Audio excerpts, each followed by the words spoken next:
On oblige tout le monde à vacciner, le pass sanitaire doit le porter sur soi constamment.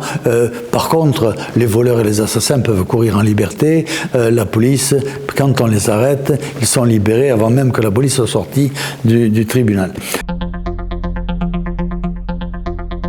Nous avions été saisis déjà il y a 4 ou 5 ans, quand le SCOT avait lancé l'oukase interdisant aux communes de faire des parcelles pour les villas importantes. À Orange, nous avions des parcelles de 1000 m², on nous les a réduits à 400 puis à 200 m², transformant donc les villas qui se bâtissent aujourd'hui en pratiquement de l'HLM horizontale. Et nous avions rouspété. Les maires de toutes couleurs politiques confondues avaient rouspété, mais c'était la volonté de l'État, et donc le SCOT nous l'a imposé dans nos PLU. Déjà, ça commençait.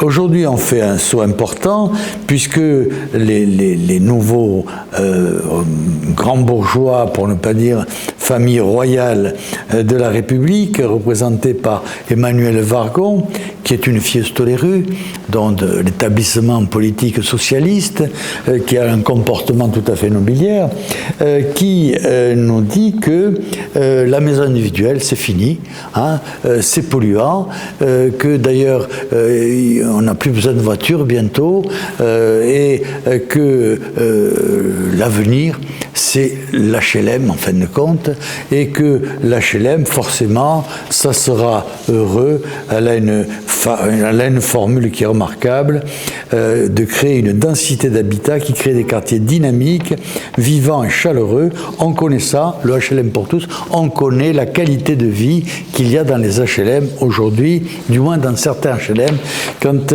ils sont habités par des primo-arrivants. C'est extrêmement inquiétant parce que cela marque la dérive totalitaire que je dénonce presque à chaque rendez-vous avec vous, la dérive totalitaire qu'il y a dans ce pays. On oblige tout le monde à vacciner, le pass sanitaire doit le porter sur soi constamment. Par contre, les voleurs et les assassins peuvent courir en liberté. La police, quand on les arrête, ils sont libérés avant même que la police soit sortie du tribunal. Il y a une dérive totalitaire qui est extrêmement inquiétante, et là, qui va loin, parce que les Français, traditionnellement, aspirent à la petite villa, avec le petit jardin, qui est un lieu de dépollution d'ailleurs pour la famille, et un lieu d'enrichissement et d'ancrage dans la terre de France. Et cette haine de ce qui est l'attirance, la volonté des Français, est remarquable de ce pouvoir politique qui ne représente pas les intérêts des Français, qui ne défend pas les intérêts des Français, mais qui défend les intérêts de la grande fortune vagabonde qui était déjà dénoncée en d'autres temps, et hélas, qui n'a fait que s'amplifier. Je trouve que, comme d'habitude, c'est extrêmement démagogique. Quelle est la philosophie du monde qui est au pouvoir, de l'établissement politique qui est au pouvoir? C'est de punir les gens qui travaillent. Et le chèque énergie, ça rentre dans cette philosophie de punition des gens qui travaillent. Un gouvernement soucieux du bien-être populaire aurait pour souci de donner du travail à tout le monde, et du travail bien payé.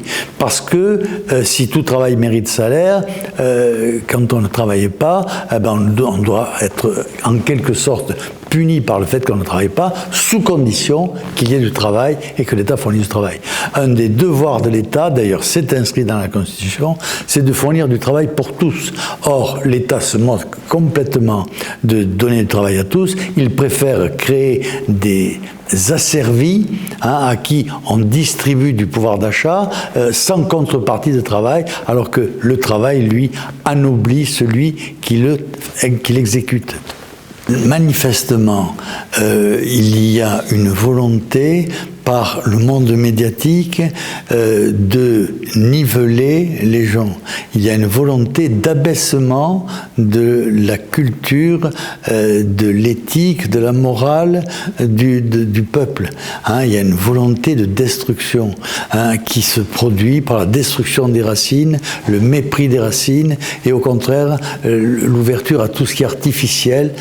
Ça va des paradis aux promesses, et tout ce qui est artificiel et qui rendent les gens manipulables. En fin de compte, le rêve de l'établissement politique, c'est d'avoir, comme le disait De Gaulle, un peuple de veaux que l'on mène à l'abattoir avec la sérénité de ceux qui ont bien abêti ce monde-là. Éric Zemmour prône exactement le contraire. Nous sommes dans une situation où l'établissement politique a tout cassé, a tout détruit, a tout nivelé, et Éric veut au contraire élever tout le peuple de France en le protégeant de l'insécurité dramatique de la guerre qui lui est faite et en donnant du travail à tout le monde et en demandant à ce que le travail soit payé à sa vraie valeur et non pas taillé et corvé par l'État qui prélève des taux de fiscalité directe et indirecte qui sont colossaux. Ce sont les plus importants du monde.